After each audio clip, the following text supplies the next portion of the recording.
우리가 살아가는 삶을 누군가는 참 쉽고 편하다고 말을 하기도 하지만 실제로 많은 사람들에게 인생 그리고 살아가는 것은 결코 쉽지만은 않습니다.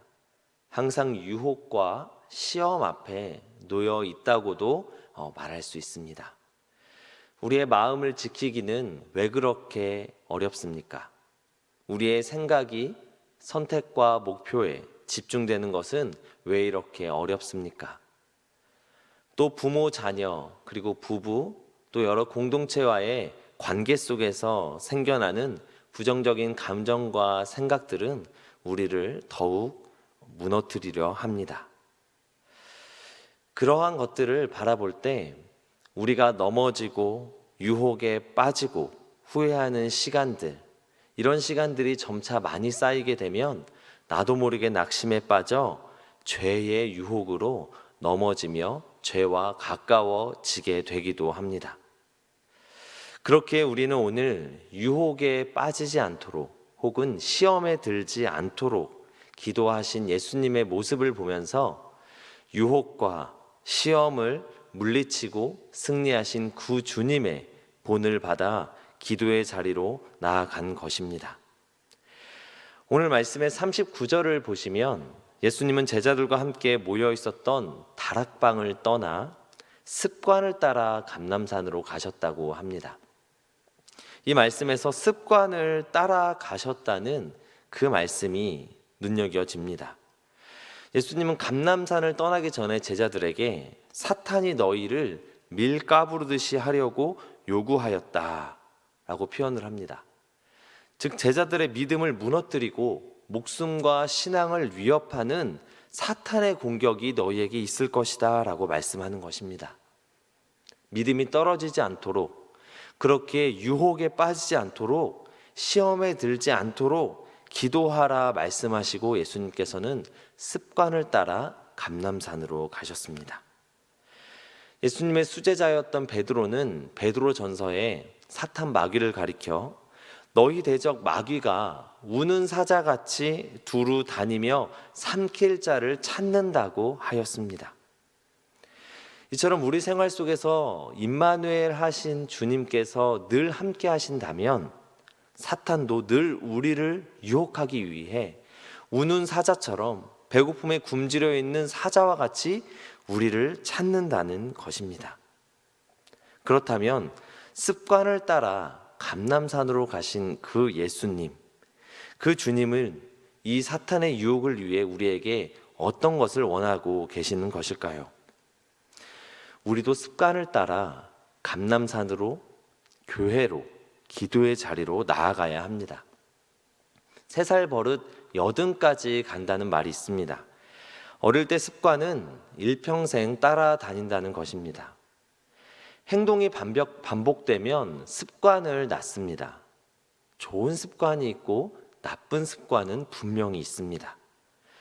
좋은 습관은 우리를 행복하게 만들 것이고 나쁜 습관은 우리를 불행하게, 소중한 인생을 망치게 할 것입니다.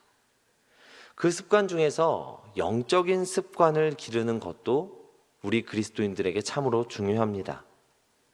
교회 가는 습관, 성경을 읽는 습관, 기도하는 습관, 어떤 상황에 놓여 있을 때 불평과 부정적인 말보다는 칭찬과 감사, 찬양하는 습관은 분명 좋은 습관입니다. 예수님께서는 다른 무엇보다 기도하는 습관이 있었습니다. 예수님께서는 아무리 피곤하고 분주하고 바빠도 기도를 하셨습니다. 어떤 말씀에는 새벽에 일어나 한적한 곳으로 가셔서 기도하셨습니다. 또 무리를 떠나 한적한 곳으로 가셔서 기도하셨고 12제자를 부르시기 전에도 밤새 기도하셨습니다.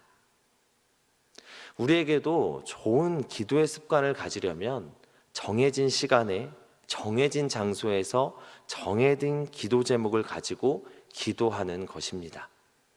습관이란 다른 말로 반복되는 행동입니다. 요즘같이 날씨가 쌀쌀해지면 우리도 모르게 꼭 교회에 가서 기도해야 하나 이런 생각이 들기도 합니다. 침대에 누워서 기도하기도 합니다. 그런데 많은 분들이 경험하셨듯이 침대에 누워서 기도하면 또 잠도 잘 옵니다. 기도를 하는 것인지 내가 잠꼬대를 하는 것인지 헷갈릴 정도로 무아지경에 빠질 때도 있습니다.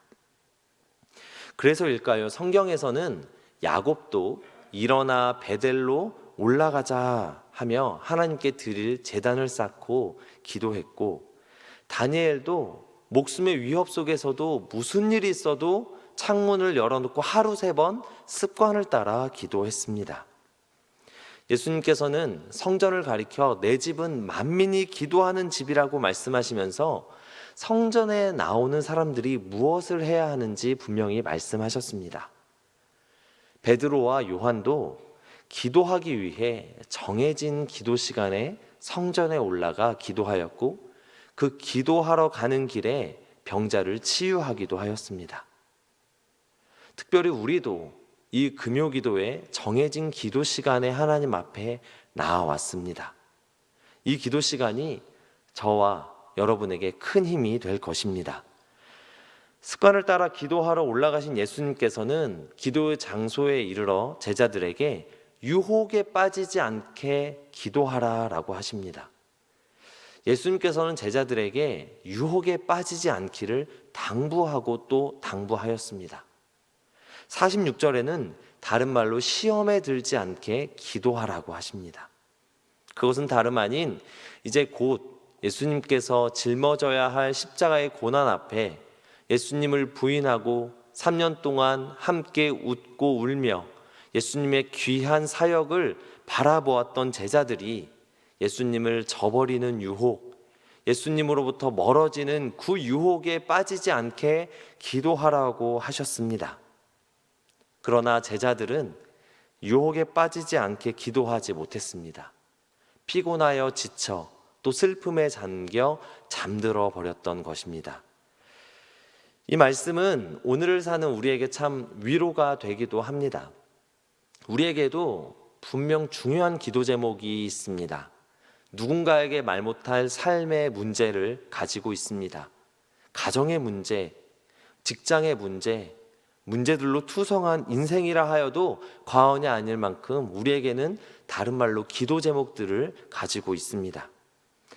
마음에는 원이로되 육신이 약하다는 말씀처럼 기도해야 하는데 하는 말만 앞설 뿐 우리는 기도하는 자리에 나와 유혹에 빠지지 않게 기도하거나 습관을 따라 기도하는 것이 그토록 어려운 것입니다.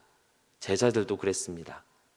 눈앞에 계신 예수님께서 돌 던질 만큼 몇 미터 앞에 떨어져 그분께서 직접 본을 보이시며 무릎을 꿇고 한참 기도하실 때에 제자들은 그 모습을 보며 나도 기도해야겠다 생각은 했을지언정 기도하지는 못했던 것입니다.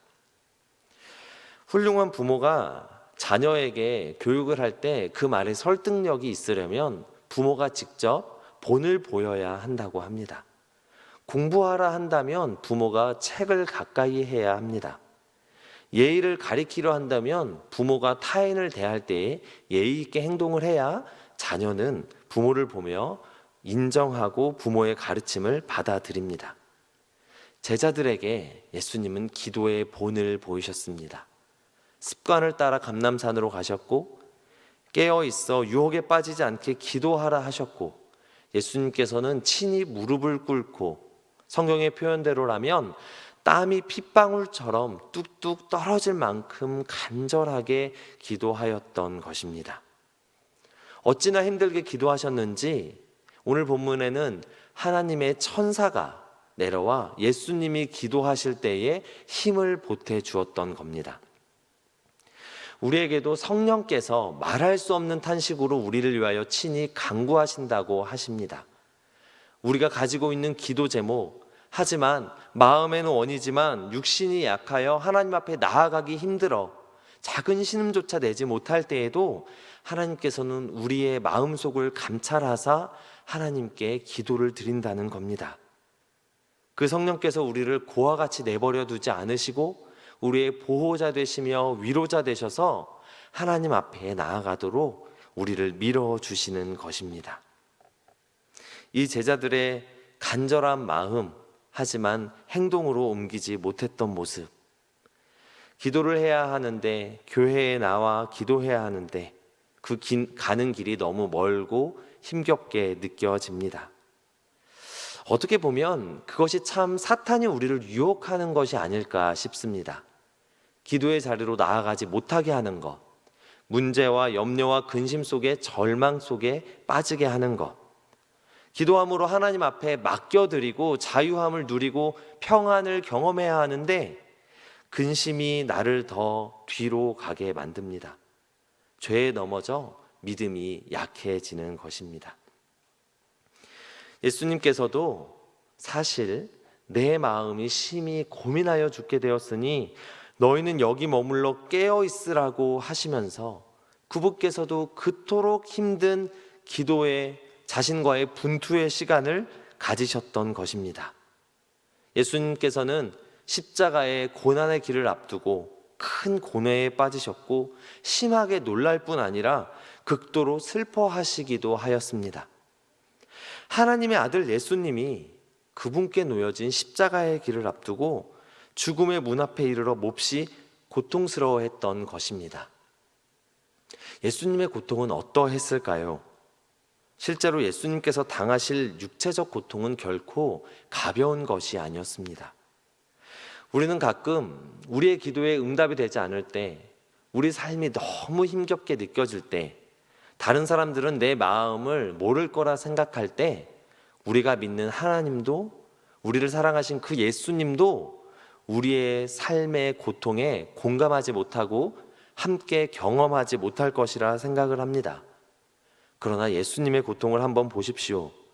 그분께서는 밤중에 유대인에게 끌려가 심한 모욕과 조롱을 당하고 뺨을 맞고 침뱉음을 당하고 로마 병정들에게 잡혀가 등이 파이도로 채찍질을 당하기도 하였습니다. 우리를 사랑하셔서 우리를 구원하기 위해 이 땅에 오셨는데 구원받아야 할 그 대상인 인간들이 오히려 그분을 십자가에 못 박으라 소리치고 그분을 모욕했던 것입니다. 이 모든 것은 결코 쉬운 일도 만만한 일도 아니었습니다. 예수님께서도 두려우셨고 무섭고 떨리셨습니다. 왜냐하면 그분은 친히 우리와 같은 인간이기 때문입니다. 예수님께서 육체적 고통만큼 힘든 고통을 또 안고 가셨는데 그것은 정신적인 고통이었습니다. 그 정신적인 고통은 바로 하나님 아버지의 분노의 잔을 마셔야 하는 고통입니다. 다른 말로 너는 내가 사랑하는 아들이다. 그리고 예수님은 하나님 아버지의 뜻을 행하고 아버지께서 하신 말씀만을 우리에게 하시는 하나님과 아주 깊은 사랑의 관계 속에 있었던 그 주님께서 하나님과 단절되는 하나님의 분노의 진노의 잔을 들이마셔야만 했던 그 고통이 예수님을 그만큼 힘들게 했던 것입니다. 어떤 자녀에게 있어 극심한 고통은 부모를 다시 볼 수 없는 고통일 것입니다. 몸이 아파도 부모가 함께 있다면 그 어린 자녀는 다시 힘을 내어 삶을 잘 살아갈 수 있습니다. 배고파도 그를 사랑하는 부모가 곁에 있다면, 함께 고통을 짊어질 부모가 있다면 다시 일어설 수 있습니다. 그런데 부모를 다시 볼 수 없다는 그 정신적인 고통은 자녀 스스로 일어서기엔 너무 두렵고 무섭고 떨리는 일인 것이 분명합니다. 바로 예수님께서도 그런 극심한 고통을 겪으셨던 것입니다. 그런 주님께서 오늘 우리에게 유혹에 빠지지 않게, 시험에 들지 않게 기도하라. 기도만이 답이다. 기도하여 하나님과의 관계를 다시 회복하라. 이렇게 말씀하십니다. 그저 지하 동굴 속에서 절망에 허우적거리며 마음에는 원이지만 육신이 약하여 기도하지 못하는 모습이 아니라 하나님을 향한 신뢰와 하나님께서 응답해 주실 기대를 다시 안고 회복하며 나아가기를 원하시는 것입니다.